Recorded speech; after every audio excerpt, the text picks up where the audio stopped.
He'll just do it in his own voice. I know. He's just going to go, for me, like he always does. I don't know what you're talking about. I'm very nice to you, and I think you need to sign the NDA before we finish. Hey, guys, welcome back to another episode of The Rundown. Today, we're going to talk a little bit about John Wick.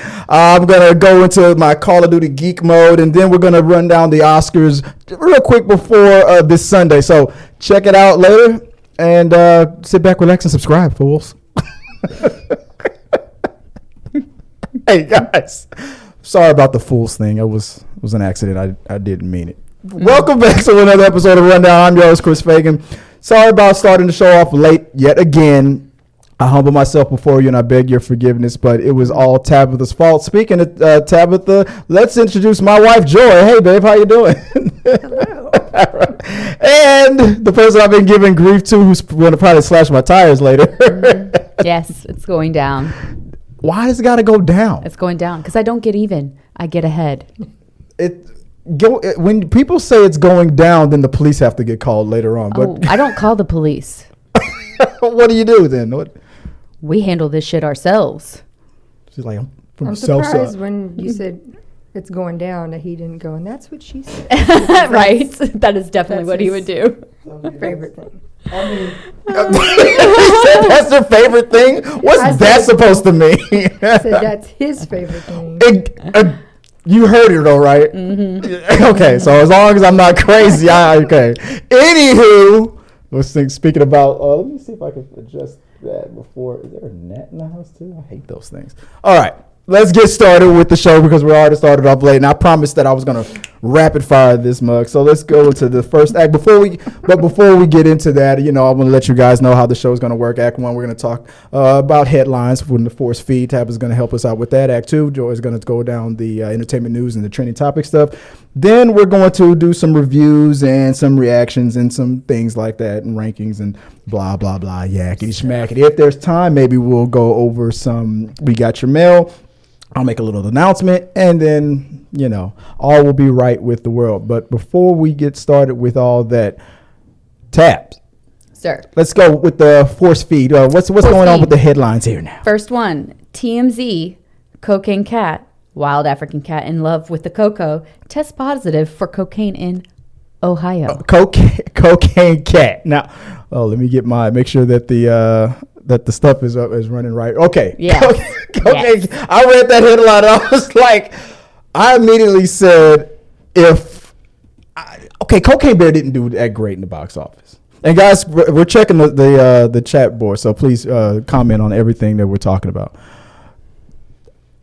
If Elizabeth Banks, it doesn't even have to be Elizabeth Banks, somebody else, I don't care. But if a sequel to Cocaine Bear, if they just keep finding more animals who get into cocaine and making these movies, I would be happy with this. I would be permanent fixture on seeing those movies. She's already mentioned she would be down for a sequel, a cocaine shark. The cocaine. Oh no way! I would not want that. Have even talked about it. We have Sharknado. Yeah, exactly. But that's what it would be playing off of. But that's what I have never seen any of the Sharknado movies, but I would just be feeling like its own little cult. Yeah, exactly. I wouldn't want to step on those toes. I hear that those guys are serious about their Sharknados, but I don't know. I'll be down with Cocaine Cat. Let me know what you guys think. What's the next one? The next force feed. You Season 4 Part 2 drops on Netflix. We haven't seen Part 1 yet. So. We have not seen Part 1, and I wanted to. After we didn't get a chance to see. Forgot to turn it off. After we didn't get a chance to see Part 1 when it first dropped, I was like, what, I'll just wait until Part 2 drops. And yeah, you like to watch back to back anyways. Yeah, so I didn't want to cut the season up like the way the way things are going nowadays. But says nobody on this panel. You're not a. I will never watch it because I won't support the sexualization of apparently killers. This season is not the usual. Okay. I had a feeling that they were going to make him like a hero this time. No, it's not a hero. It's more that from what I've heard. Go ahead. From what I've heard, it's not about him, like using his sex appeal to. He's somebody actually thinks he's sexy. Not me. He's doing like whodunit. Like he's trying to figure out some murder stuff. They wanted. So he's trying to Dexter it up. Yeah, he's trying to Dexter it I up. don't know if he's killing people or not. He's trying to if Dexter other it. people He he's better be. around are killing people. If he doesn't kill one person, I'm gonna be like, woke. I haven't watched it yet, but they went a different way they with wanted it. it to be totally different. And he was also very adamant this time as well. Like, he didn't really want sex scenes or... Yeah, I heard that about him because he's such a nice married guy. now, And he didn't really want to be He a part. He himself didn't Yeah. like the way the character was being portrayed sexually and positively in the social world. in that toxic environment that he creates for himself. Well, no, not even in the show, but in his real life. In the real Yeah, life, yeah, where yeah. people are sexualizing and seeking to be with a serial killer. Yeah. It's freaking crazy in my mind. People are nuts, man. I don't know. Some of it was about his like, he was just like, I'm one of those guys that's like, I'm married and I don't really want to do those kind of scenes anymore. It doesn't, I don't want to do it. I mean, as an I get that, but as an actor, sometimes the character does need to have those moments throughout a story. Otherwise, it doesn't sometimes feel real because they're not having intimate moments, and it feels very placated through it. So, like, I think he didn't even want there to be any. That's why he wanted it to go in a different direction, so it wouldn't be required. Yeah, because he didn't want it to come off like, why are we not doing this? Yes. He wanted it to just not be a part. Yeah, so he's wanting the story to change. Yeah, for sure. Yeah, well, and then once you have a certain amount of success, then after a while you can start calling the shots. True. Usually in the beginning, producers ain't gonna hear nothing. True. Oh, you don't like that? Well, maybe we should hire another actor. But then after, well, and he indicated that too. Like in the beginning, he couldn't. He say didn't really anything. want to do it in then either. Yeah. But he was like, "What do you tell someone? Like, can we just change everything you're doing because I don't like it? Like, I mean, at least he's smart enough to realize that. Unlike other people who. Yeah. Who will be like, oh, I'll just keep tweeting. I don't care what Disney says. Oh, how do I find a way to bring it back to that? Yes, you did. Lord have mercy. What's next? What we got? All right. Next is Nicolas Cage doesn't need to be in the MCU. Regrets not getting to do emo Superman with Tim Burton. That was a project that was in the 90s called Superman Lives. It never got off the ground, but it was greenlit. There's even pictures of him wearing the suit. Really? It did get greenlit? It got greenlit. I didn't remember hearing that part. You can see him wearing the suit and stuff like that. He was gonna have that mullet and stuff. It was good. I actually remember like a headline or a conversation around it, but again, it was, in my younger years in the 90s. So like I don't remember the details. Like I didn't remember that it actually was greenlit and like they ran it. He knows that John I'm not a Nick Cage. Yeah, I like him in like a lot of his stuff. I told him, I'm like, I'm not a fan. However, one of my favorite movies, he's the lead. Gone in 60 Seconds. I don't know why I love that movie. I'll watch it anytime. I know why I love it. She just has a crush on Angelina Jolie over there. Yep. Yeah. See, she grinning from ear to ear on that one. Oh no, she's not. Anyway. That and Desperado. Oh, Desperado's another really good. Somebody love you. Desperado. It wasn't in that movie. That was to say I don't. What's the next topic? And next one is Keanu Reeves, my lover, says, I did always want to play Wolverine. Yeah. After we had what's his name play Wolverine, Hugh Jackman, I don't think the fans are gonna appreciate another tall Wolverine. I think they're gonna get a dude that's like between 5'5" and 6 foot. Wait, what? Why? Because I just have a feeling that Kevin Feige is going to go for an actor that's shorter, just because of the fact that Wolverine is like 4'11" in the comic book. But Wynn has height. It doesn't, and that's why Hugh Jackman got it. But I think because he already got it, and we saw it, and it was great. But I think Kevin Feige likes to at least try. I'm not saying that Kevin Feige depends on it. I just don't understand how that is going to affect the acting ability, and that's going to portray a difference in the movie. If the person who gets the role and it's most perfect for the role just happens to be 7 foot tall, Kevin Feige will give him the job. I feel that. Yeah. But I think that he's going to try to first see if he can get a person who physically looks like the character first. Only because we've already had an amazing person. When Hugh Jackman was first cast, people were like, first they didn't know, nobody knew who he was. He was a stage singer and I knew who he was. And he was in movies before. Not as big, but he got a bunch of people were all like, he's too tall. And then when the first time he played it, they all shut up. They all after a while, and then he is Wolverine. I just find this to be a very silly conversation about the ability of creating a new Wolverine. What you're looking for is an acting ability to portray the character, not their height. Because you can make them any height in the damn movie. If the person who auditions happens to be and crushes it happens to be just as tall as Hugh Jackman or taller, I think he'll get it. I mean, Keanu Reeves looks great.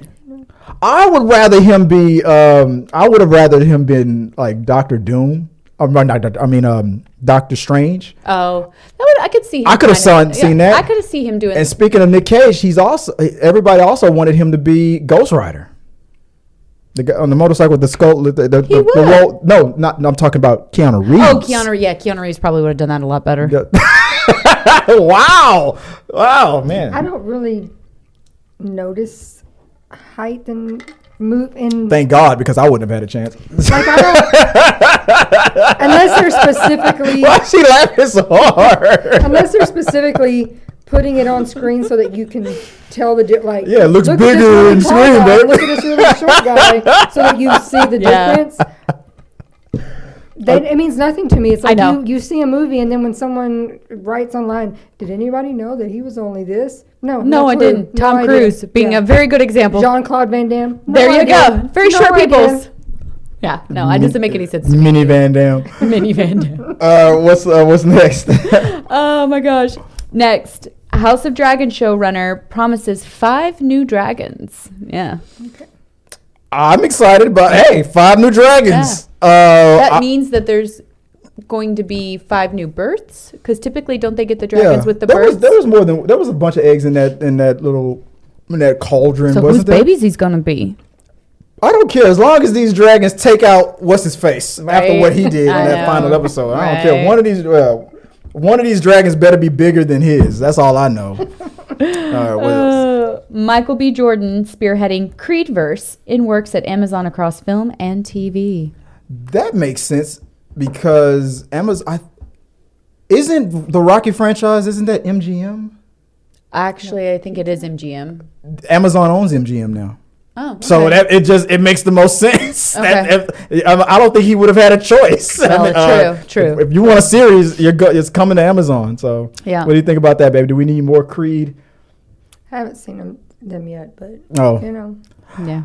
I'll tell you exactly what I thought of when I first saw that article, that headline. I mean, Sylvester Stallone is gonna have another excuse to be just pissed off, like he's gonna see all this extra money, like with the streaming and stuff, because he has his own hit series on Paramount. So he knows what the potential this could break out into, a bunch of franchises, a bunch of different stories and stuff, and him burning that bridge with the person who owns the right, even though he's the guy who created that franchise, it's really pissing him off. He backpedaled a little bit and said it's not about Michael B. Jordan. It's about the guys the producers who own his. Yeah, he's not pissed at Michael. He's not pissed at Michael B. Jordan. Yeah, but I mean, business is business, and when you fuck yourself over in business, you got to deal with those consequences. It's just like we were talking about with you back when he pitched the Rocky movie. He was a nobody. Yeah, and you had to take the deal that you need to get it off the ground. I'm sorry, I said a long time ago, when he was at the peak of his fame in the 90s, he should have thought to try to get the franchise back. He probably could have done it. Probably. But after that came and we do like him in Tulsa.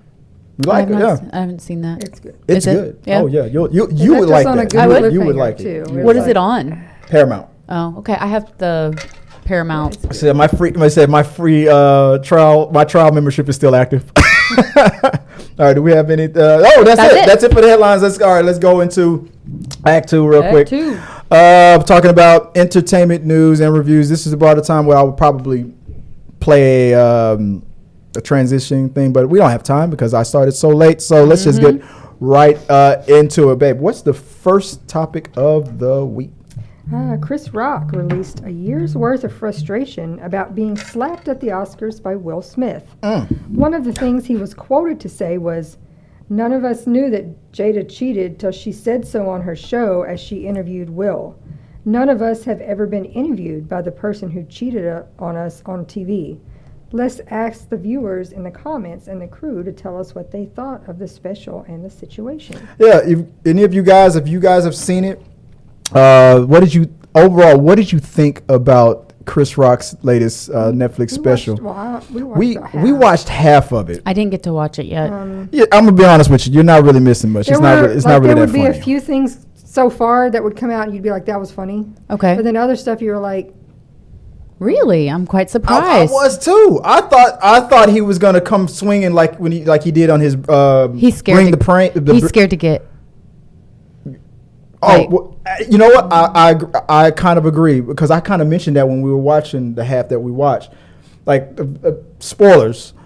Like in the beginning of it, he kind of opened the door. He talked about trans women in the beginning, but he even kind of made the announcement like I'm not going nowhere near disrespecting him or saying anything bad. If he's like, if my dad became trans, I would accept him and love him. And so like I stopped. I paused it and I said, he's not trying to go into the same direction that Dave Chappelle went. Yeah. And whatnot, because he probably would not come out of it. No. Like you got to, like, I think that they're realizing their type of comedic presence is a very harsh comedic present that isn't being received by the majority right now in a lot of ways.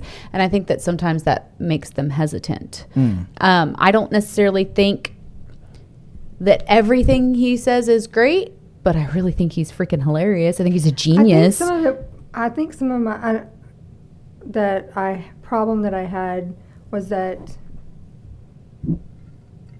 the bit would go on a little too long. So it's like he would say something and he'd be like, that's funny. But then he would continue on that same little He's trying to pull a second laugh out of it. Throwing some more stuff in for another like 5-10 minutes. You're like, dude, it was funny a few minutes ago, but like now we're past. Which is odd because in all of his other specials and stuff, his comedic ability, the way he, especially when he talks about a very serious subject on a political level or something real serious, he has this ability to set it up, it makes it seem like he's trailing off.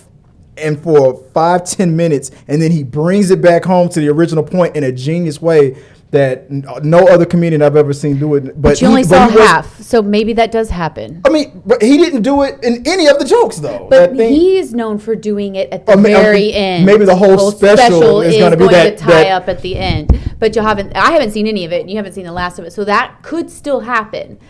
So I don't know. You're being more generous than I'm gonna be. I know he's funny, but this one, I'm not feeling it. We watched a while back the Cat Williams, and I love him. But this last one was like, I don't know what happened, but there was only very few things that were funny. Yeah. And I know he's funny because I have rewatched and watched stuff that I just was rolling, and this one was just very like it's got a regular Miss BET over here, huh? You would think I'm the guy watching that. No. He's always said that. I used to watch a lot of like Love and Hip Hop and stuff, and he'd be like, why are you watching the drama is very entertaining. I know that it's fake, but it's still it's very entertaining. But before we move on to the next topic real quick, that line that we didn't even get to yesterday about the whole thing about Will Smith, him saying none of us in the world have ever been interviewed by the person that cheated on us on. What do you I mean, that's the thing that everybody's reacting to. I mean, does he have a point? I mean, was that just him slapping Will back? I mean, twofold maybe, right? Yeah, I think maybe it's kind of a twofold in that sense if that's what he was doing, because that would make sense. Yeah, but it is true. I mean, it's like so I cheated on you all throughout our marriage. How do you feel about that? In front of live, in front of. I mean, it's it went the way he we all saw it when it was happening with Smith in real life, but the way he phrased it, I was like, damn, that is exactly what Jada did. She did, and it was that's what I'm talking about, is that harsh comedic thing that it's like blunt and to the point and just kind of there to put you in your place. Shock value. Yeah, he is a shock value. Shock jock. Yeah, like comedian. I didn't say it, so you can't mock. Jerk. But yeah, so I see kind of maybe why he's pulled back in your mind from what y'all have seen. Like, if that's the case, now I gotta watch it so I can actually have a legitimate debate and understanding of what they're saying. Yeah, I mean, it's. I haven't even finished it, so maybe Tabatha's right. Maybe it ends off pretty good. But guys, keep talking about it in the comment section. We're gonna save some time for it, and during the We Got Your Mail portion of it. Let's move on to the next topic. But yeah, you guys keep lighting it up on the comment section. We're gonna come back to it. The second season to the Netflix show Sex Life has finally been released for streaming. Who on the panel is watching this video has seen the series? Do you plan on watching the new season? I have not watched it, but I watched the previews, and it's got Carmen from The L Word in it. And literally just showed me the preview, watched the trailer. I was like, that. And she was like, do you recognize her? I was like, wait, she goes, that's Carmen from The L Word. I was like, oh my God. And I loved me some Carmen. Whoo, Lordy, I loved me some Carmen. Wait, the singer? No, that chick right there that's in the middle. She's a character called Carmen on The L Word, who was incredibly sexy, and yeah, it was. I don't know if you've seen season 1 of Sex Life. So we'll be watching that real soon. Did you hear about the controversy from season 1? This is very Skinamax. There was without spoiling it, okay, let's just say there's a scene where a guy has to confront another guy, and they're in a locker room. Whose horse is that? Basically.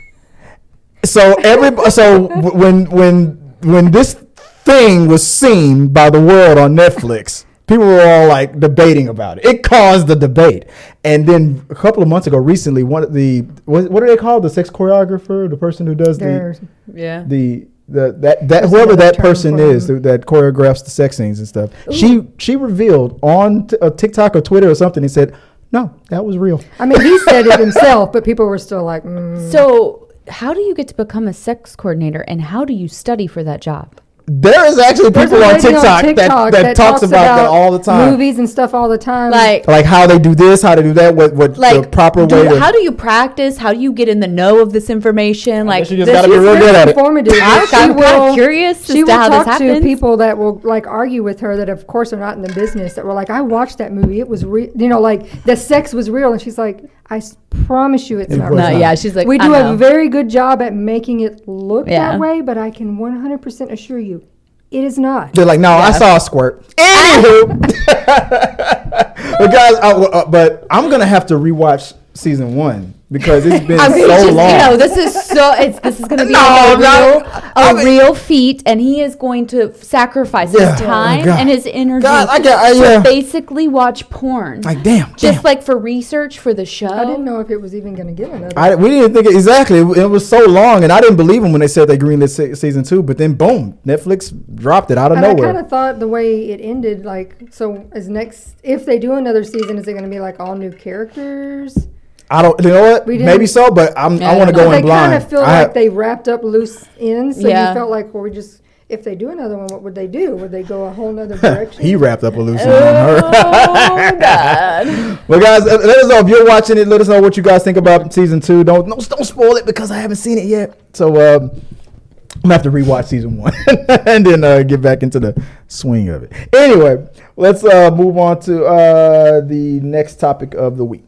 With the return of Jon Bernthal as the Punisher to the Disney Plus series Daredevil Born Again, starring Charlie Cox as Daredevil and Vincent D'Onofrio as the Kingpin, let us know in the comments what changes do you predict will come to these characters and the series as a whole.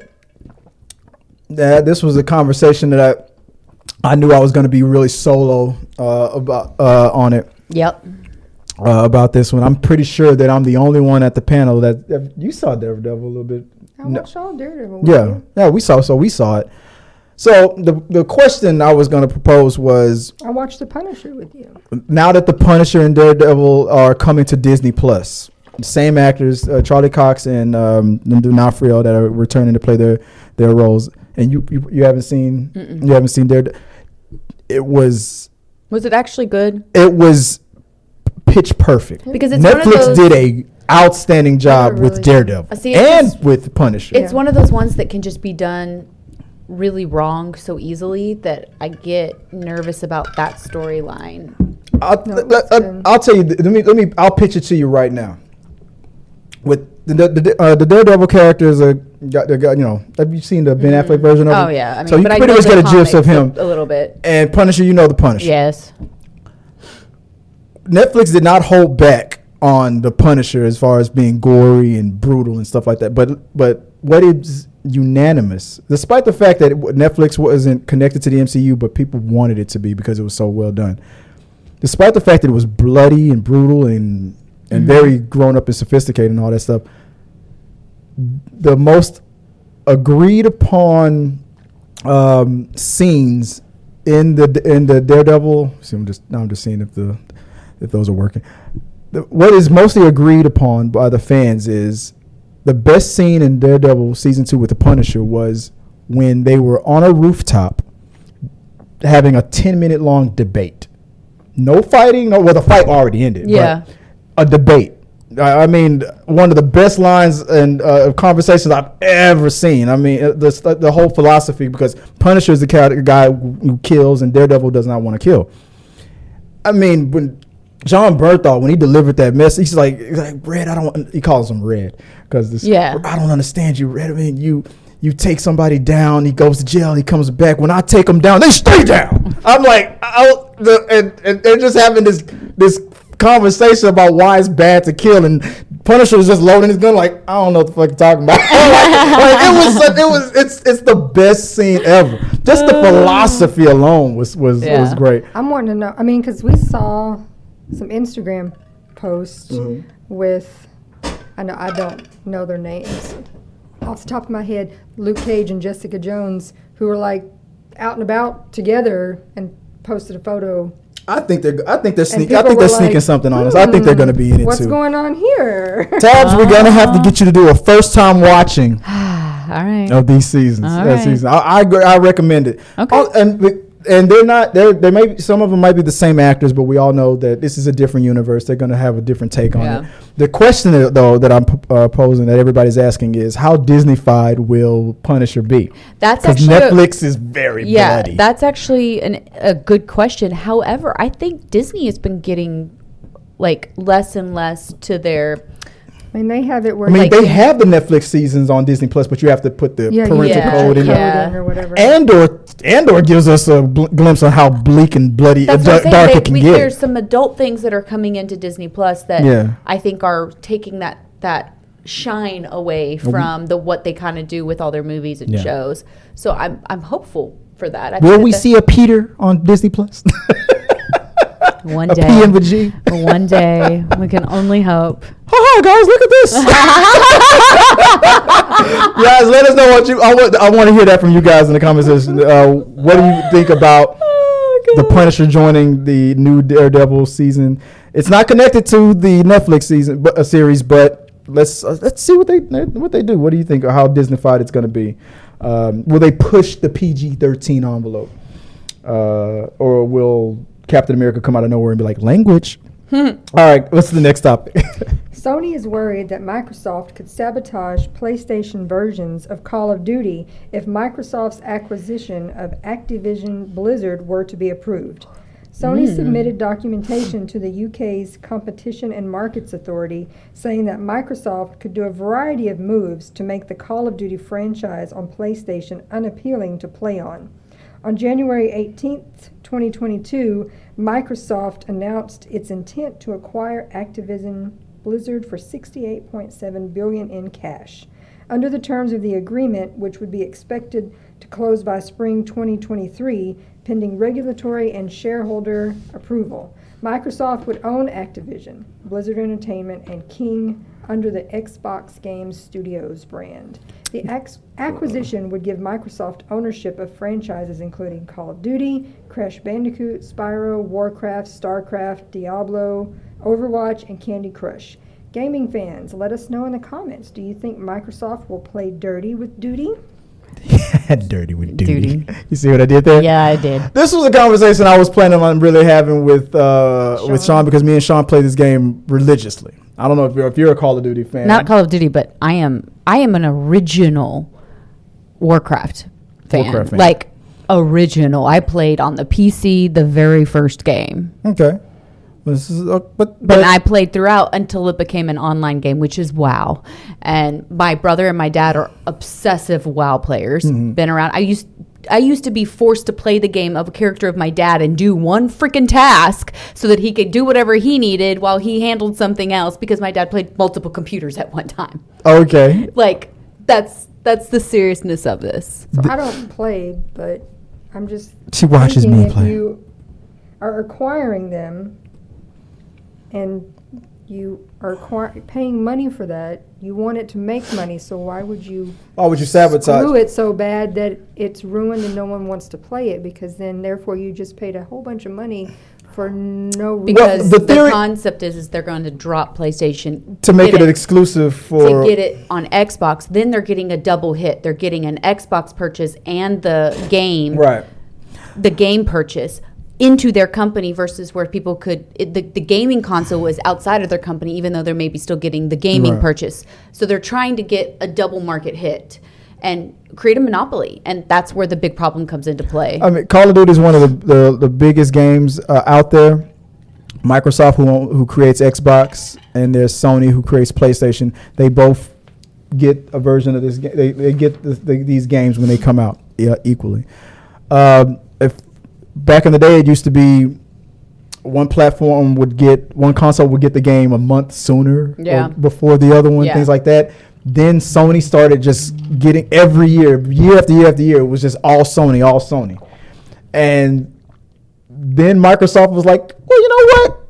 Why don't we just buy the damn company that makes that game? And then Sony and all the Sony's PlayStation Nation just panics, and all of us Xbox guys were like, we got the money to do this. But would it make sense to sabotage PlayStation? I mean, if you own the company that makes the game, you're leasing it out to PlayStation. You're still making money off of that. I think it absolutely, from a business standpoint, it absolutely makes sense for them to sabotage it. 100%. I think it doesn't. I think they would lose money if it became an Xbox exclusive. It would have to. If they're sabotaging it, PlayStation's going to end up going. Even the customers are going to end up going, well, why the hell will we want to play it on PlayStation? And they already know their other games work on Xbox. So guess what? We're just going to get an Xbox, drop PlayStation so we can play the very important game, which is Call of Duty. So yes, sabotaging makes a business sense. I think the last time me and Sean talked about this on this channel, I think I remember bringing it up, was it depends on if they should do their due diligence on this. If the number of Call of Duty loyalists who will jump to a different console, even if they don't own an Xbox, but they always played it on PlayStation. If they're more loyal to the game versus the console, if that number is bigger than the console one, then yes, it makes sense to sabotage. So as somebody then you make your money with PlayStation. But as somebody who owns Call of Duty Arcade, I guarantee you there's a lot of loyalty to the game. The question again, though, is how much overlap because there's a lot of people who are like, I will never play any PlayStation. I hate PlayStation. I mean, I hate Xbox, and I won't play a PlayStation. There's people who are like, I will only play Xbox, and people who are like, I will only play PlayStation. I was a PlayStation only person many moons ago. I really was. Legitimately, I grew up with it. That's what I played. That's kind of like was my go-to after Nintendo. And when I was with someone who liked Xbox, that's when I became an Xbox. That's when you got right. Well, not right. I actually like both. I prefer the controller situation with PlayStation just because I think that's what I was like trained with, so to speak, in the sense of the beginning. But I can manage the Xbox, but I have to like sit there and kind of go, okay, wait, I got to do this. Yeah. It takes a little bit more brain power. But then once I play it a lot, I get into it. I like the Xbox. I think the Xbox is great, but I'm one of those people that doesn't necessarily think one is better than the other. But for me, it's just controller difference. For me, I think that's an American way of thinking about it, because I know the number isn't 50-50, but let's just say for the sake of argument that it's 50% of Americans play PlayStation, 50% play Xbox. That's not the way it is in the rest of the world. Japan, it is mostly PlayStation. In Europe, it is mostly PlayStation. Because the damn country that makes it is right there. But that's because of manufacture things like that. So that makes sense. For that number alone might offset it, where it's like the loyalists to the game. The PlayStation console might be greater because you got to think of the rest of the.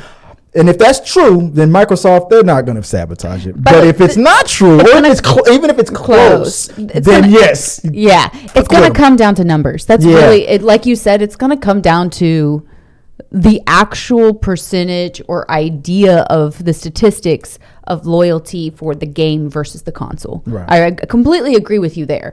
I just do think that there is a real play at sabotaging when you think about the 2 hit to market versus the 1 hit to market. Yeah. Makes sense to sabotage at that point.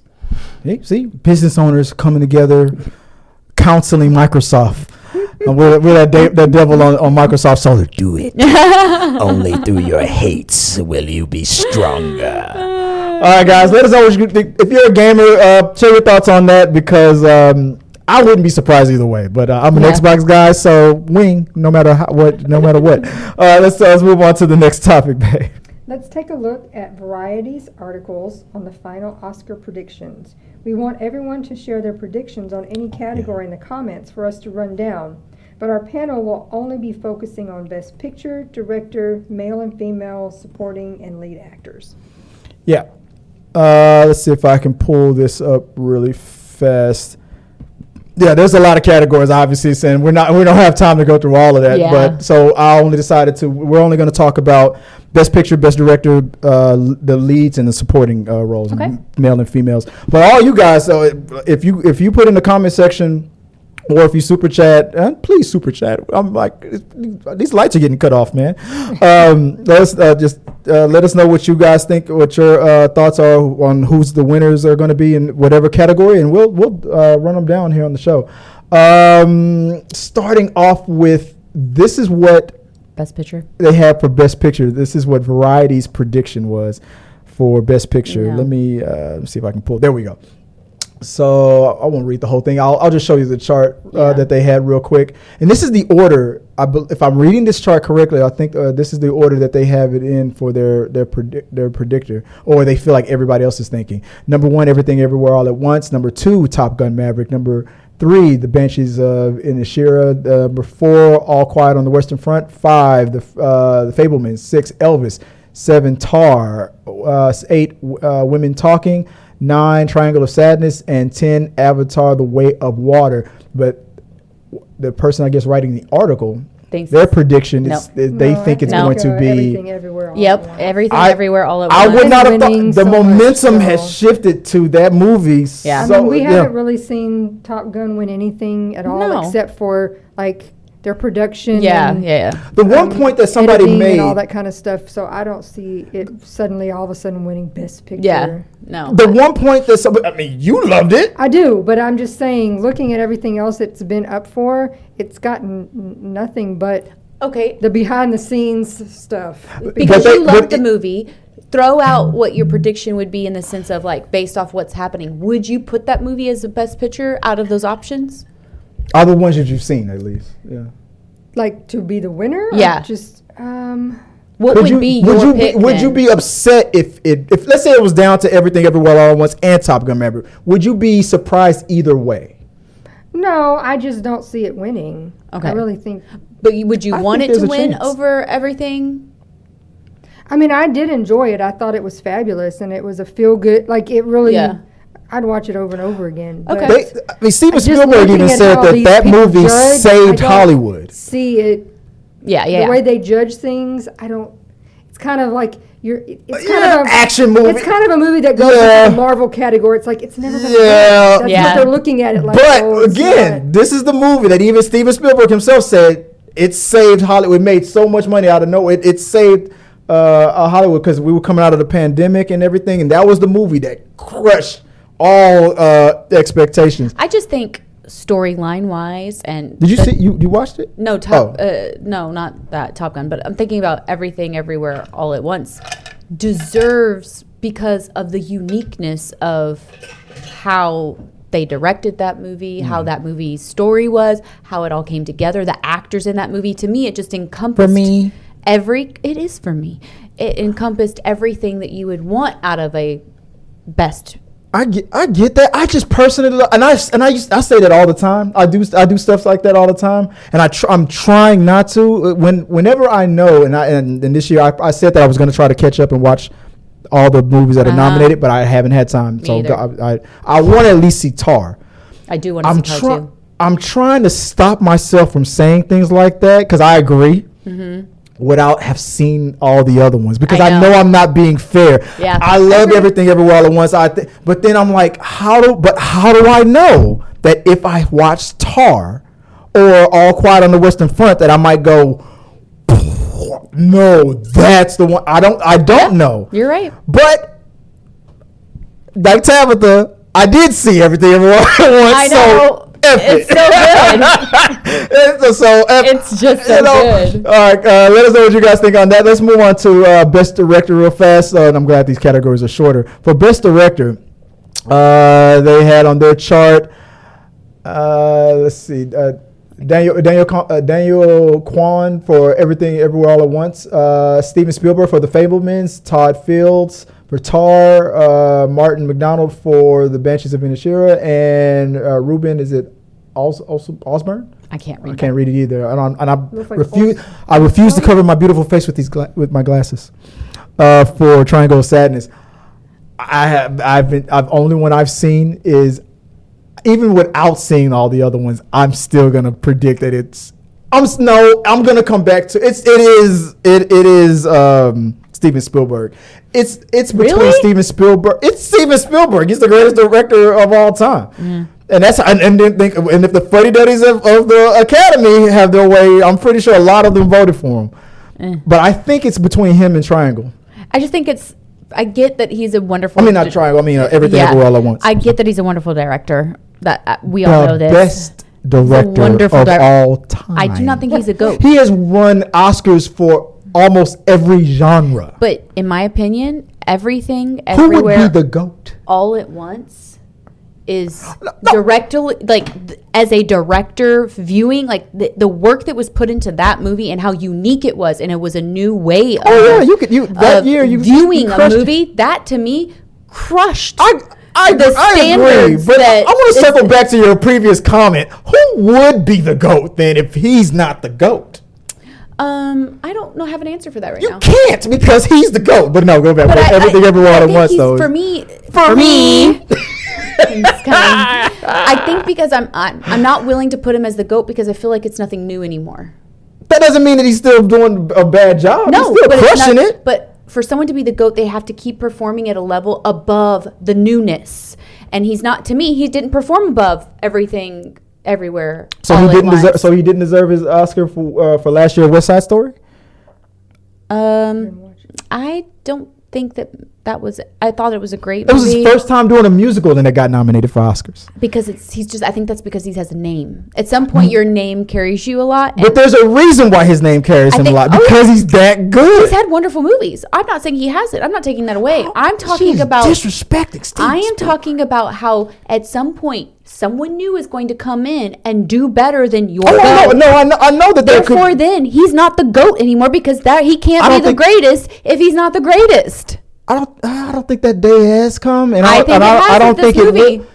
It's gonna be hard. There's people that are close, but it's gonna be hard because he's already done the work.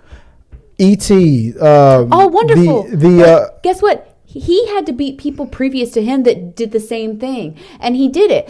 I think that when you bring in new movies like that have such a unique view and of bringing a new perspective to what directing is, that is better than the GOAT. But that's implying that if he directed Everything Everywhere All at Once, that it wouldn't be just as good, if not better. But he didn't direct it. That's my point. He doesn't get to claim anything he hasn't done. You don't get to put him in the position and then claim he would have done well at that. No, he didn't do it. He did well at it. So therefore, he doesn't get to continue to be the GOAT if he didn't do the work on the other movie. I disagree, because he has done Oscar work. He's gotten nominated for Oscars for work he didn't do. He has gotten nominated for Oscars in I'm not saying the same exact movie. I'm talking about the same genres. He is the only director. He has not done a movie like Everything Everywhere All at Once. What genre is it in? I don't care about the genre. I'm talking. That is a unique perspective on a directorial. It still has a genre. I don't even think it has a genre, honestly, because of it's such a unique movie. I think Everything Everywhere All at Once would it be sci-fi? I don't know. That's my thing. It's so unique. It's psychedelic. For the sake of argument, he hasn't done a psychedelic, crazy type movie like that. But if he is the only director, unlike any other director in the world, to be able to dip his toe for the first time in a genre that he's never done before and crank out Oscars, the chances are he would do it again if he were given a script similar to Everything Everywhere All at Once. I don't like this giving someone the GOAT title, which is the greatest of all time, but that's not being backed up by the current work. He didn't do the movie. He doesn't get to claim it. That movie, to me, greatest of all fucking time. Because I think it's amazing. I'm sorry. I think that being the only director to get Oscars in other genres, unlike any other director in Hollywood today, no other director is a feat to be appreciated. I appreciate his work. I do. I legitimately do. But I don't think he's the greatest of these movies. I don't think you have the right to be wrong. I do, and so do you. Yeah. Equal opportunities here, man. Equal opportunities. Yeah, your high pitch is telling you that I'm right. Let's go to move on to best. What are we on here? I know, best actor. We're moving on to best actor. This was the list: Austin Butler for Elvis, Colin Farrell for Banshees of Inisherin, Brendan Fraser for The Whale, Bill Nighy for Living, and Paul Mescal for what is that? After Sun. Yeah. Variety's pick is Colin Farrell. I mean, I feel like that's a good guesstimate. I would like to see. I haven't seen it, but I want him to win one. I agree with you with that part of it because he's I feel like he's underappreciated. 100%. He's always crushed it. But I really just in my heart, Brendan Fraser to win so bad. That's true too. My soul wants him to win. Comeback. Give let's just say in our hearts, the two people that are up for this award, Brendan Fraser and Colin Farrell. Yes. Okay, so we agree on that. No greatest of all time there.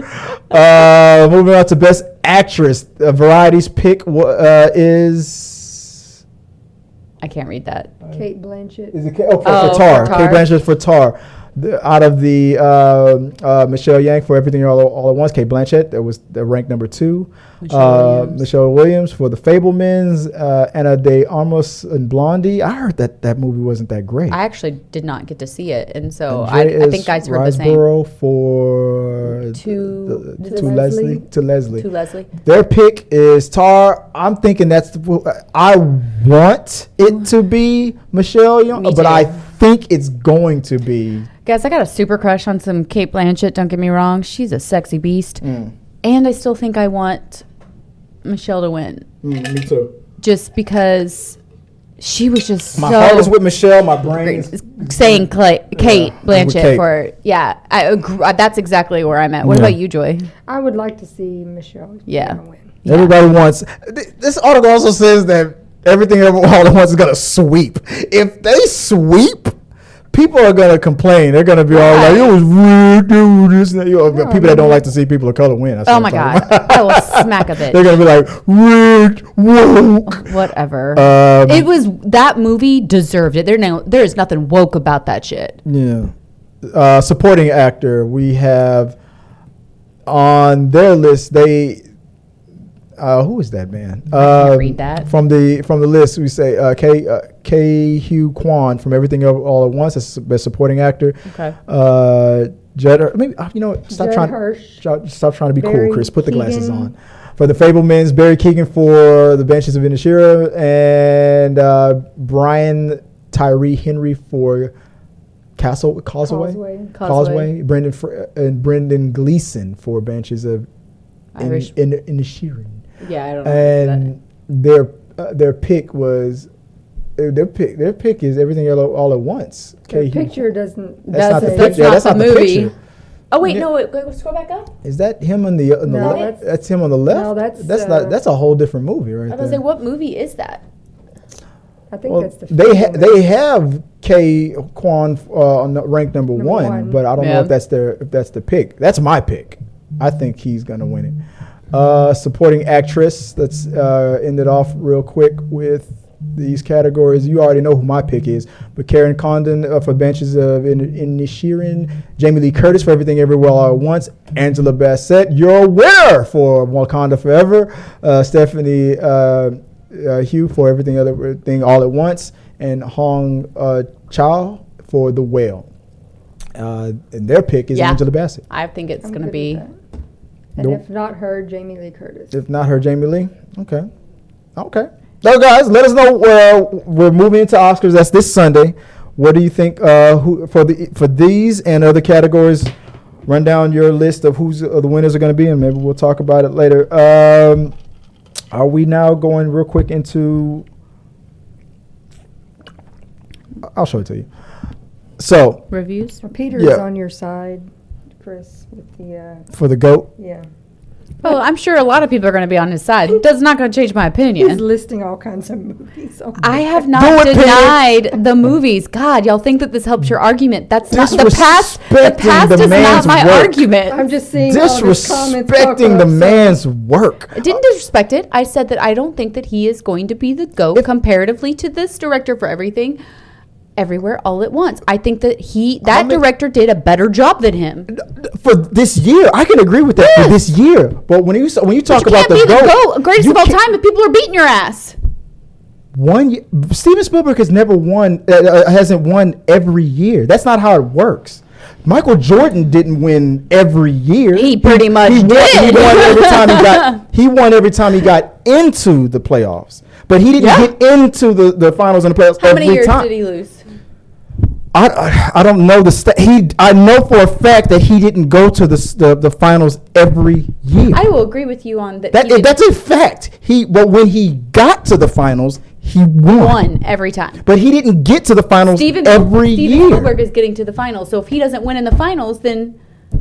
But you're He's not winning in the finals. But you're comparing Steven Spielberg to these other directors. You don't even know what other things that they've done. But I'm talking about the things that are in the finals, because that's what you're talking about. You're going to compare apples to apples or oranges and oranges. You cannot start comparing cucumbers to apples. No, I think we're having a different argument now. I think we are.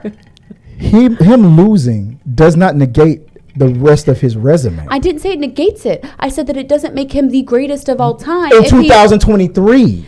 He wouldn't be the greatest in 23 because he lost to someone else. That's what I'm saying. Someone else put in a better... Yes, that is literally what I've said over and over again. I was talking about as a director overall and his whole body of work. I literally kept saying, I don't care about his past. I am talking about this. Over and over again, I said, I am not talking about his past. Peter, do you see this? You hear what I'm talking about? God. He can't be the greatest because he lost in 2023. He's not the greatest right now. In my opinion, based off of the movie that he is in the finals for, and the other movie that is in the finals, I do not think he is the greatest of these movies. Therefore, he cannot be the greatest if he is not the greatest. Serena Williams lost this last year. So who was the better? I don't watch tennis, so. But people will still contend because of her history. Because her history, that she is the greatest tennis player of all time. But what kind of disservice does that do for the person who is the greatest this year? No, but greatest of all time mean your whole. You can't. Mean your whole. If you're the greatest, let's go back to Mortal Kombat when we were talking about Last of Us. We're about to talk about Last of Us. If you're the greatest, if you get awarded the greatest Mortal Kombat 2 player of all time because you've won more championships, and then you turn. In your 50s, your eye coordination slows down because your body starts to tear down and some hot 20-year-old beats you. That doesn't instantly make them the greatest of all time. No, I'm not saying that the new person is the greatest of all time. I'm saying they're no longer the greatest. Now, where I can agree with you on this is if we're considering an overtime in the history of, then I can consider him the greatest of that time in the past, but I can't add him to what's the greatest of current because I think Michael Jordan the greatest basketball player of all time? I think I think that's something I shouldn't have an opinion on because I'm not up on all the players. Do you have an opinion on anybody being the greatest of all time?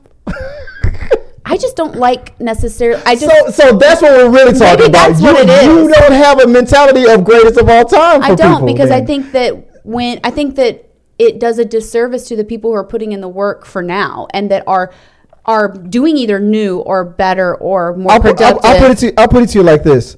All the people that are currently playing in the NBA, if they were zapped back in time to when Jordan was in his prime, Jordan would be getting crushed because of what Jordan did to elevate the game. Everybody that came after him had to practice and elevate themselves to that level, and then you would become high. But it doesn't negate what Jordan did. I don't think I'm not negating it. I think that's where you're misconstruing what I'm saying because I'm not negating. No, I'm not negating. I wholeheartedly am not. I think they're wonderful people, wonderful at their talent and their jobs. And but if they can no longer win every year, But like what you said, if the people who are basketball players now go back and play Michael Jordan and he can't keep up with the new players in his prime in that time, then is he really the greatest of all time? Yes, because they elevated themselves based on what Jordan did. But now they surpass him because people who are. So now he's playing at the same level. So then he's no longer. He is the greatest of that time. Football players are. We've been mixing metaphors now. Football players are bigger and stronger than they were when they were playing with those straw helmets and stuff. I think here's the difference. You're saying greatest of all time. I think that he was the greatest of that time. I don't think that it can be applied at the same level as now. He's still being nominated to this day. Yeah. Even getting nominated is a. And you know what? I can give you Steven Spielberg in that. I can give you I can give you that. But I just don't think like Michael Jordan. Kind of you talking about losing your like newness and your ability to bring it to the next level. Mm-hmm. That's kind of my opinion of where Steven Spielberg is. Not that he's not a bad director. He's a wonderful director. He makes wonderful movies. I just think that maybe that these new guys are coming in with new ideas and new views and new perspectives, and it's bringing a difference and an elevated stance to where he's now needs to move. What? Joe is dissing us in the chat room. Oh. I should have saw that coming. We do not like to argue. We do like to argue. It's what sustains us. Yeah, we do like to argue. The second I saw it, I was like, all right, fine, let's move on then. We're okay, maybe we sorry, do. Joy. That's we really did get on tangents there. So sorry. God, I apologize. Didn't think I was going to notice that in the chat room, did you, babe? Fine, okay. We could have gone on for another hour. I know, we really could have. This is our problem. The problem is, Joy, is he will call me tomorrow morning after thinking on this argument for more hours to come back with more rebuttals. Oh no, I'm 100% on the no that you are wrong. Look, I wanted to get you guys a peek at what we got up on the screen here. If I can, that's not even the right. I was like, I don't know. Is that I'm looking Zendaya? at what's her butt. Okay, what we got? Zendaya and. So Zendaya, Emma Stone, Ana de Armas at the Paris Fashion Week, and it sparked a Charlie's Angels debate on TikTok. Mm. You see? Mm-hmm. Do you see it? With it? I am so. I was going to. If we didn't go long on our Spielberg debate, I would have asked you guys. Who would you, if there was a Charlie's Angels reboot or a new version of it? Obviously, this would be great. But who would you guys pick for Charlie's Angels? The second I saw this TikTok, I said, oh, yeah, I see that. Yes. Now I can't unsee it. I want to see them play Charlie's Angels now. I think it's perfect. I think that's perfect casting right there. Yeah. You got two Spider-Man ladies. You got Gwen. You got MJ. I'm for this so much. You got who played Blondie? We just talked about Blondie. Ana de Armas. Yeah, but what was the character? Marilyn Monroe. Yeah, you got Marilyn Monroe. You got Spider Gwen. I'm for that. Who would you guys have for Charlie's? This Charlie's Angels movie needs to happen. All right, we go on. Let's skip the next one because we're running out of time. We saw. Mm-hmm. We saw the new trailer for No Hard Feelings, starring what's her face? Jennifer Aniston. No, Lawrence. Jennifer Lawrence. I'm getting my Jennifers mixed up. This trailer. It was. It was. I thought it was funny. It was funny. It's a little creepy in some ways, but I thought it was funny. It took me a minute first because I thought I know her age. Yeah. So I was like, "Is this a child?" Yeah, I got a little worried there for He some looks of like it. a little baby, but Yeah. at least you know he's of age. He was 19, which is still a little creepy as a I mean, 38 woman with a 19-year-old child. I like the way they called that out in the trailer. They were Jennifer Lawrence's character was like, "You want me to date him, or do you want me to date him?" I was like, "What is going Date on?" him so hard. I'm gonna date him so hard. That was I really did love that line in the trailer. I was like, yes. I'm gonna date his brains out. Like, what? When this trailer started, I was like, "Oh, I'm like, Jennifer, what are you doing with your career?" The And dude she's like, squatting in the driveway, She's like, "That's my cousin," and then he comes up behind her, grabs her, It's like the second cousin. My second cousin. That was hilarious. And I appreciate, because Jennifer Lawrence, you would think that with her being an Oscar caliber actress and stuff like that, that she would never go down to a super bad type of comedy. Perfect for her. Yeah. Serious all the time. And I agree, because just like any goat, you're willing to do different genres. Willing to give everybody the name goat. Oh no, she's not the goat of acting. Okay, no. okay. I'm just saying she is a great actress who's not afraid to go into different genres. And I know, she's doing the new things. And if she crushes this, like she crushes everything else, you're gonna be more. No, she's not gonna be a goat. Nah, she's not a goat. No, she's not there yet. She's not that. Y'all gotta stop freely giving away that name, that title. I don't give that title away to any. Meryl Streep is the goat. She is the goat. That woman still to But this she day. doesn't win every year. Is she final every year? No, Exactly. I don't even think she's been in a movie recently. Oh, she's been in movies where I think she's the greatest of all her time. You see, even disrespecting Meryl Streep. That's not disrespectful. I feel like that's incredibly disrespectful. Before Joy disses us in the comments, I'll let's say Peter's choices for your Charlie's Angels is Scarlett Johansson, Margot Robbie, and Gal Gadot. Gal Gadot. Too many. Wait. Too many blondes. Margot Robbie. Mm-hmm. I can see Margot Robbie, but I can't see Gal Gadot. Who was the third one? Scarlett Johansson. Yeah. Scarlett Johansson can be a redhead, but she is. I've always considered her a blonde in like her actress ways. Now to go back to in their time, I could have seen that Charlie's Angels movie like in the early 20 teens. I think they're too older women for. Well, two of them have already done superhero. Yeah, it's true. That's badass. true. Let me kick some ass type stuff. If this was 10 years ago, I would have said yes. Yeah, I agree with you on that one. I think it's just a different kind of movie. I just think it needs to be a younger actress set up for it to maybe have longevity if it does well. Mm-hmm. Don't get me wrong. I love my older ladies. I'm all about them too. But I like to see them more in the sensual side of things. But are we in agreement for no hard feelings? This looks good. We want to go see this one? I hope. I get screen. I hope we get. Yeah, I really do. I hate when you watch it and you're like, the only thing funny was the trailer. I hate that so much. By the way, yes. This has potential to be a good one. The whole that's my cousin. Yeah, my second cousin. Like, and when he sprays her and he goes, "You're trying to kidnap me," and she goes, "You're 19, grow up." Yeah, you can't get kidnapped. Yeah, you're 19, dude. You're not getting punches her by accident. That throw punch was epic. Trying to defend her arm in slow motion, went straight for the throat. Yes. She just died. It was the weakest. But it probably that knuckle went perfectly on the throat. You can't even breathe. She was like knocking shit over. She overplayed it, and it worked so perfectly. It was so good. I can't wait to see that movie. That looks like it's gonna be funny. No Hard Feelings, the Red Band trailer. If you haven't seen it, go see it. Yes, for sure. The trailer is hilarious. Let's move on to what we've been dying to talk about. The Last of Us. I even took the time to write down the notes of what the creators of the show. But we are running out of time. Let's just talk about it. As soon as that guy spoke, You knew? Like, he's a creepy cult. Yeah. I get drink the Kool-Aid vibes from this dude. This is a creepy.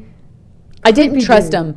No, I didn't know what it was, but I didn't trust him. For us who haven't played the game. Yeah. I didn't know what it was, but I didn't trust him. And then when his real, I was like, well, my gut said it. There it was. Like that, I had that exact same reaction. I think for me, it was a lot of that. For me, when he's giving the whole religion speech to all these starving people, I was like, this dude's cult. For me, it was when he slapped the hell out of that girl. No, I got it before that. I was talking about in the beginning. That was right in the Yeah. beginning, and he's telling all these people this stuff, and you're just like, no. In the beginning, he had me because when he looked at his second in command and was like, this is not a code. Go get the medicine. I'm not playing around. I didn't trust it. I had a weird gut feeling about it. And I was like, this isn't right. Something's not right. I didn't trust his second in command. For sure. I knew that because he was loyal. I knew I wasn't surprised when he doubled back and he got the medicine, but he still came back to try to take Ellie out just in case. He was being loyal. But the way it was just the way he delivered it was so perfectly. Like, so Joel was hurt from the last season, and Ellie needed medicine. She went out to trying to get food, and then she bumps into a new group. Mm-hmm. We're talking about David. Was his name right? Was it David? Mm-hmm. And his group of people, and it felt like that this guy was a nice guy. But maybe there is something nice in this crazy world. But real quick, are we doing spoilers? I mean, it's been finale. Yeah, so I was like, can I go for it. Yeah, because my favorite part of this episode, truly, and I know it's part of the game, mind you, but my favorite part is that she rescued herself. Oh, yeah. And I hate that she had to go through that, what she went through in this episode. It was traumatic, obviously. But I absolutely loved that she rescued herself and that they didn't have Joel rescue her. Yeah, that was also in the game. And I guess in the game you play her in this part of the game, which is kind of cool. But I like that in the end, he was just there for comfort, which was a vulnerability from him that he hadn't displayed yet. Yes, baby girl. Yes. We finally got that baby girl, huh? I got you, baby girl. Yeah, and it was the most comforting thing that she needed in that moment because she had just... Because she tapped into her darkness. Well, it's not even hers. She saw a darkness in others where he was about to force himself upon her. Yeah. And she being a gay female, that is even more traumatic. Yeah. And on so many different levels. But I'm talking about that darkness that even David and the creators of the show acknowledged he saw. Or he just said, you're the same. Yeah, I can tell. She had to, in my mind, she's going to have to reconcile with that because the darkness that she has, like he's trying to blame it on this is what just you have. Whereas I think for her, it is developed. It's not nature, it's nurtured in because of the life that she's had to live.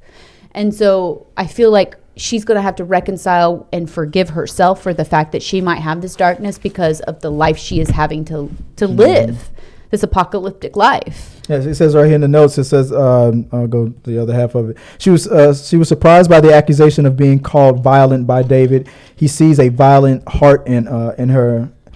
I can't even read my own handwriting. We love her. We want to be even though we love her as a character, they said we're a little scared of her because she potentially could become a very dark. I think anybody has that ability, and especially in an apocalyptic scenario where you have to literally fight for your life. She is literally living fight, flight, or freeze trauma responses 24/7. Yeah. So of course she's this is a guard. This is her armor. That's why she curses the way she does. That's why she smarts off the way she is, because she doesn't want to get hurt. She's been constantly getting hurt and she's in trauma mode. So yeah, and I don't think that it makes her have a evil heart or a dark soul or anything like that. The writers and the creators, they say she does. I think that that's a setup. I mean, there was a sequel to the game, so we don't know what she did in that second. I think that that's a setup. That's my prediction. They're trying to tell you that you're going to see a development or a complex. We're just wondering how it's, like you said, going to be nurtured. I love how handicapped Joel still took out his whole doggone team. I mean, he's a vet. I mean, he kicked into soldier mode. He got some antibiotics and he's like, all right, I can kill people. No, she's like, don't go to sleep. Yeah. He's like, got it. That pep talk was so funny to me. He's like, Joel, here's a knife. Like, it felt like Taken. I'm gonna get kidnapped, okay? Yes. You kill them all when you wake up, okay? Like that whole pep talk was funny to me. I thought that was hilarious, and he followed through. He was like, all right, but he didn't rescue her. She rescued her. And let's the video game Joel is in this. He's the one that you were talking about is his henchman that was a bad. Yeah, that was Joel. He talked. I thought it was funny behind the scenes about like he really enjoyed getting to do this. Yeah, I saw that. I thought it was funny that Ellie, this version of Ellie killed Joel. The video game Joel. Yeah, I thought that was funny. Joel calls her baby girl after he says that for the first time in 20 years. Yep.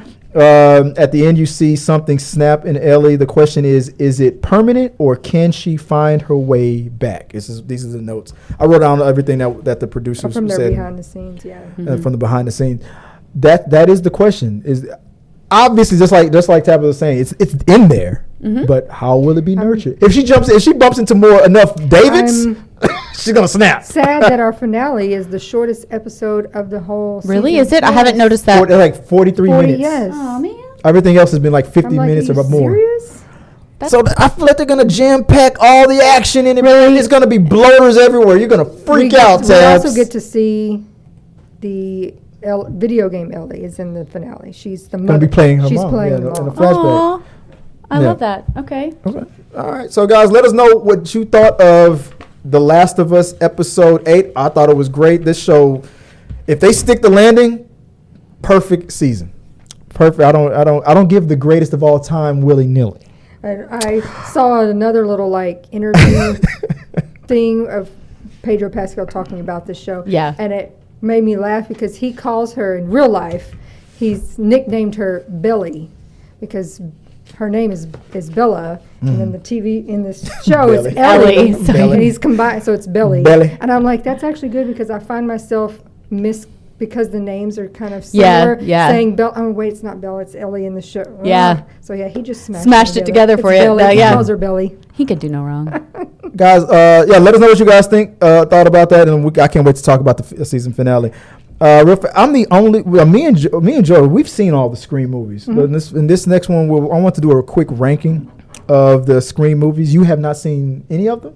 You've only seen part 1, so your list would Tabitha's only seen part 1, so her list of the greatest Scream movies are going to be real fast. Part 1.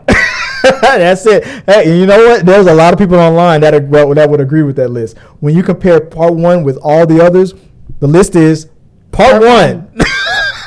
So let's put that on the screen real quick. So let me pull that up. So your list, the tab of the list, real quick. Mm-hmm.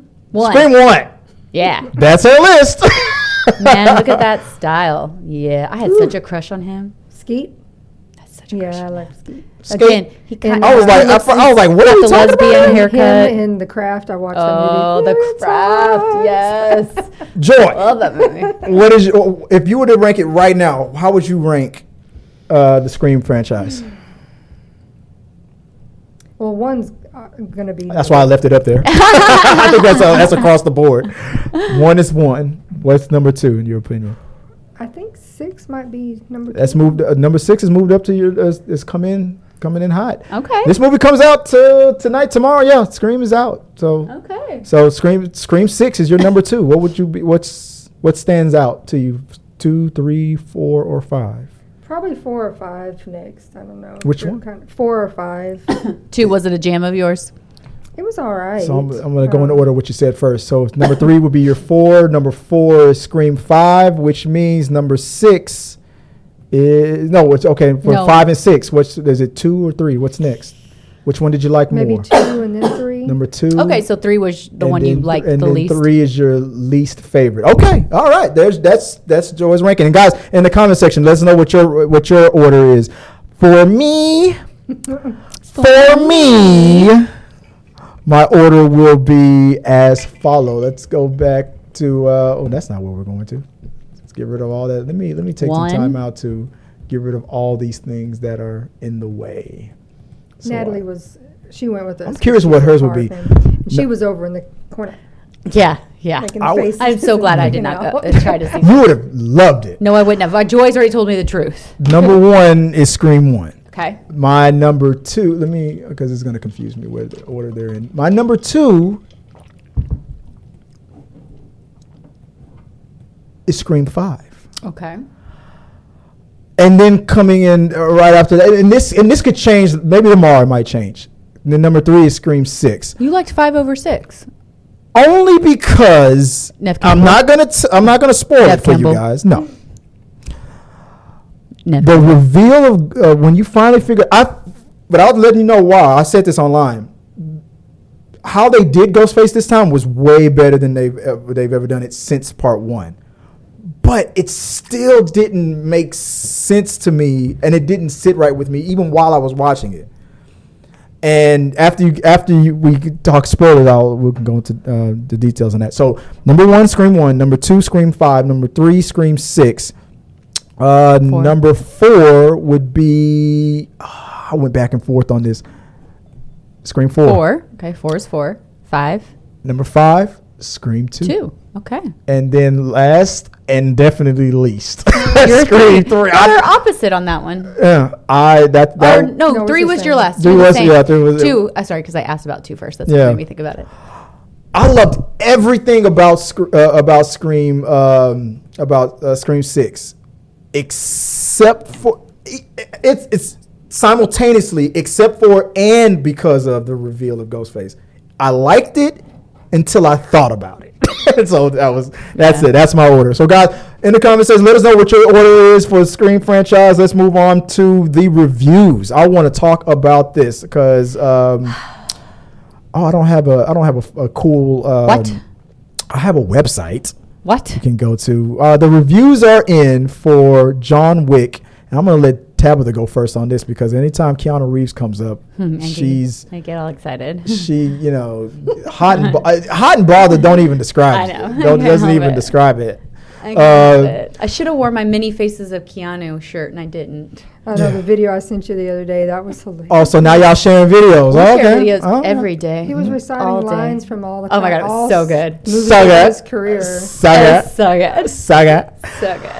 So we're gonna the early reviews that are in for John Wick Chapter 4. They are in. Let's see if I can scroll down and for the early reviews. Where did they go? Did they not load? What the hell? I can't read anything. I had there they are. Like they weren't loaded the yet. Twitters didn't load right away. The twatters. The twatters. Okay. Starting with Caitlin, Chad Stahelski brings it to the next level with John Wick Chapter 4. Mind-blowing action sequences and the fantastic world building continues. Keanu kills it, but Donnie Yen is a scene stealer. Ooh, I see. We kind of predicted that was going to happen though with this movie. That Yen was going to steal. Yeah, you said it. He was going to be a scene stealer. Joseph Decolmeyer. John Wick Chapter 4 is intense throughout the entire film. Kane, Donnie Yen steals every scene. There's another one, steals every scene he's in. And as expected, the action in this film is next level. The film definitely left me wanting more. I'm so Lastly, there's a post-credit scene I recommend staying for. Okay, well, good to know. Also, like we talked about before, longest John Wick ever out of all the this is 3 hours. Yeah, and they're still saying that it's sticks to landing. I'm so excited. Don't worry, we can throw that chair out.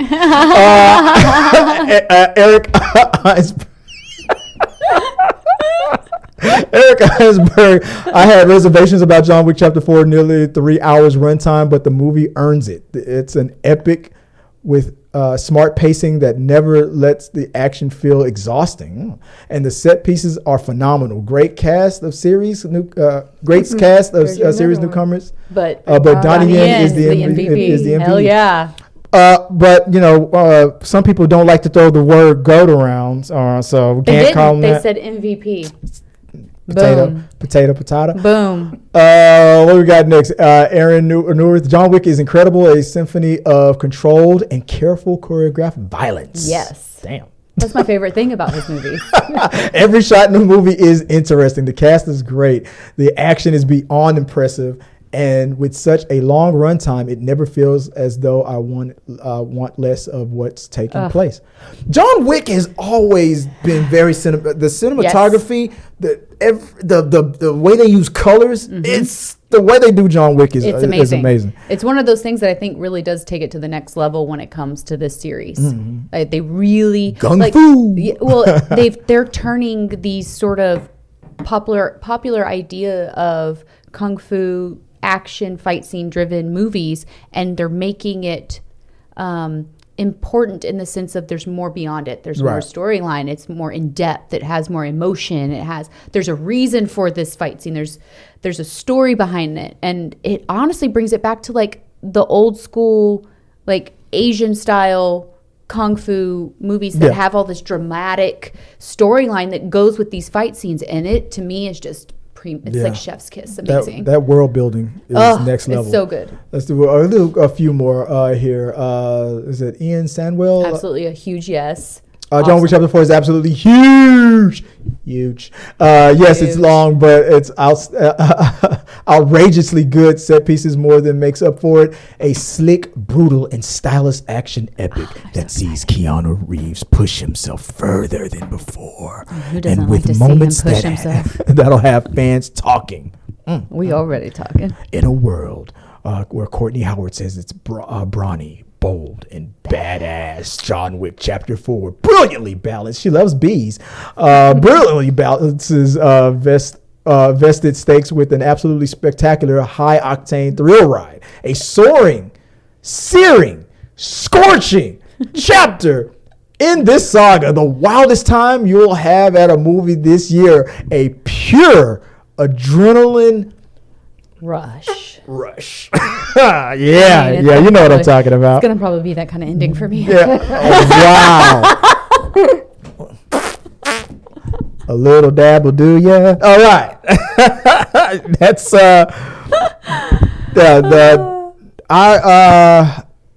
I can't wait to see this movie. I was hoping to get some passes on it, but gonna have to settle for Dungeon Dragon. No, I know, right? But I'm actually really excited. I'm really excited about that movie. Yeah, that movie's gonna be fun. We have passes to see Dungeons and Dragons before it comes out. These two right here are gonna watch it earlier on Monday on the 13th. I'm gonna check it out. I told Sean about it. Me and him are gonna go on the Saturday after and check out the next screen.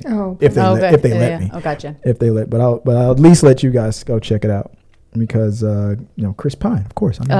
I'm really excited.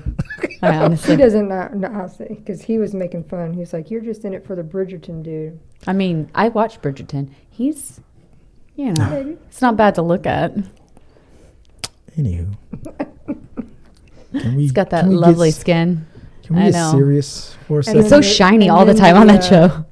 The accent. The accent. Accents go a long way. People don't realize that. Yeah. Welcome back to We Got Your Mail. I wanted to real quick just acknowledge something I haven't done in a while.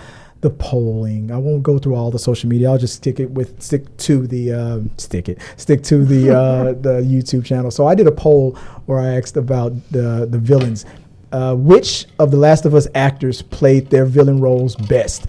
80% of you guys said David. Oh, yeah, because he was creepy on a next level. Remember how I debated about how she was justified and stuff like that? I thought the polling would be closer. But obviously, when you're a pedo / teacher / preacher / cannibal. It takes over. It's I guess shooting a doctor in the face. Does not come close. Yeah. Yeah, doesn't come close. Another one that we have on here. Which movie in Shang-Chi most likely to appear? Which movie is Shang-Chi most likely to appear in before his own sequel or an Avengers movie? 23% of you said The Marvels. 21% of you said Thunderbolts. 8% said Guardians of the Galaxy Volume 3. And 48% of you believe he will appear in Captain America 4. Interesting.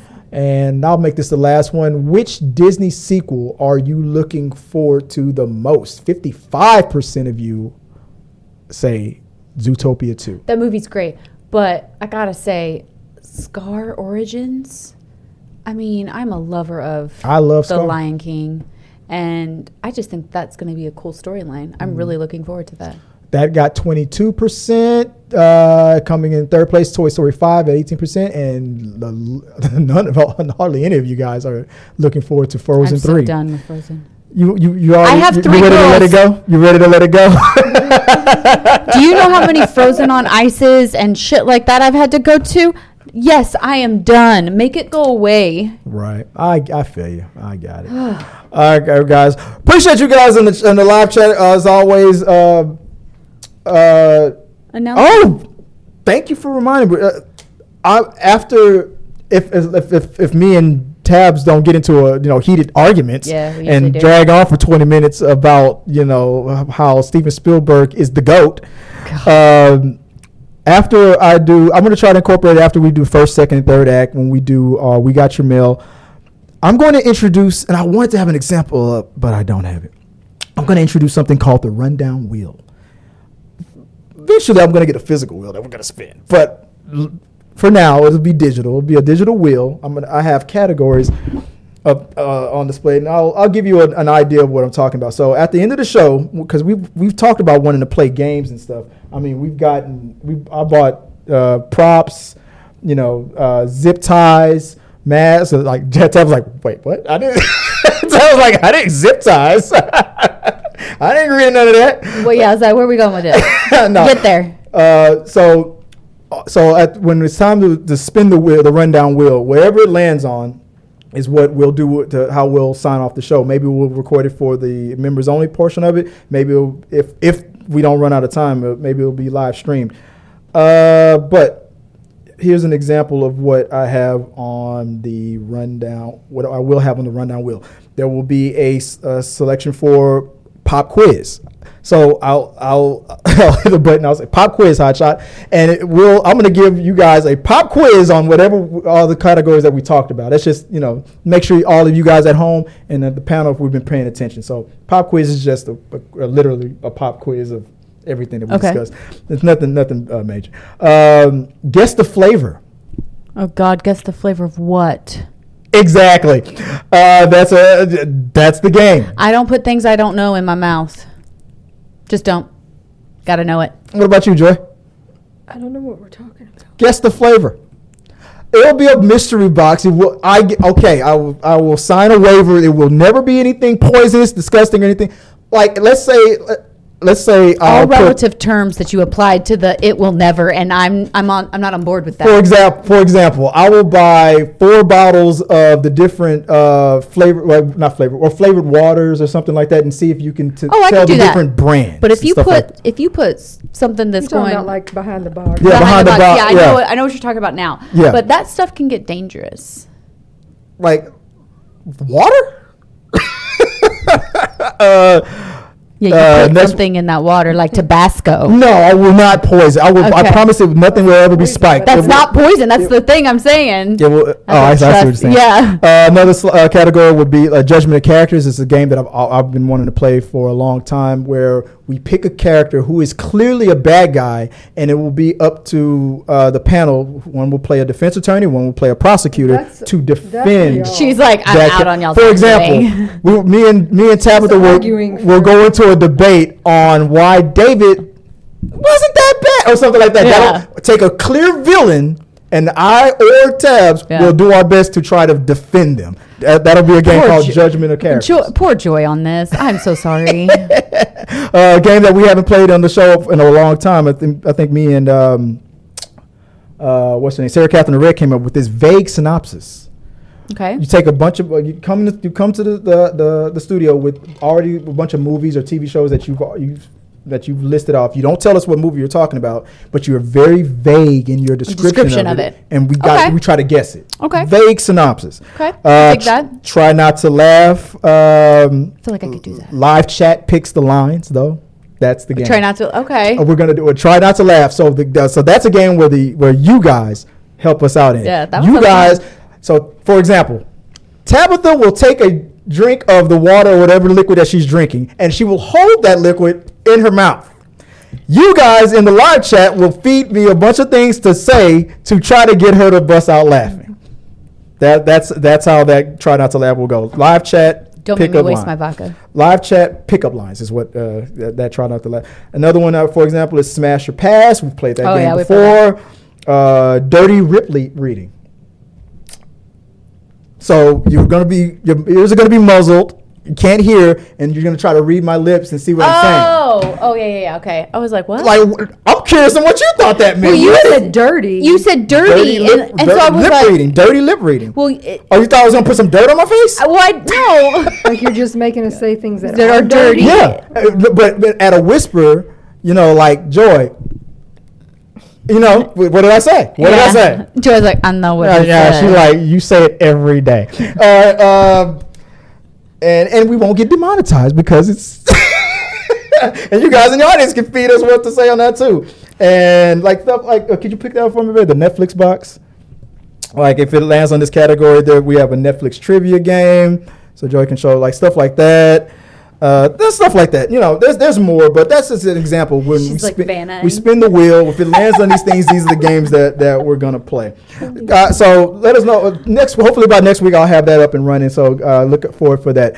All right, that's the show. We're gonna end off the live stream now. Thank you guys in the chat room, especially you, Peter Lang, for helping us out. Nick, I don't know if Nixon was Nixon out there in the chat. Appreciate you guys for joining us in the chats and keeping it going. If you want to reach out to me, you can always find me, Chris W. Fagan, on all the social medias or at Th3 Medias. Starting with to my left, Joy. If they want to find you online, where can they do it? My TikTok is Viola Fagan, and my Instagram is Scrub Hats and More by Joy. And my Play Cousin Tabs, if they want to find you online, where can they do that? You can find me on TikTok at Let's Have Fun 012, and then you can find me on Instagram at Tabatha.Jordan.18. Outstanding. Guys, remember the rundown was brought to you in front of a live studio audience of the freakiest of the deaky. You know what I'm talking about. Yeah. Until next time, guys, have a good one. See you next time.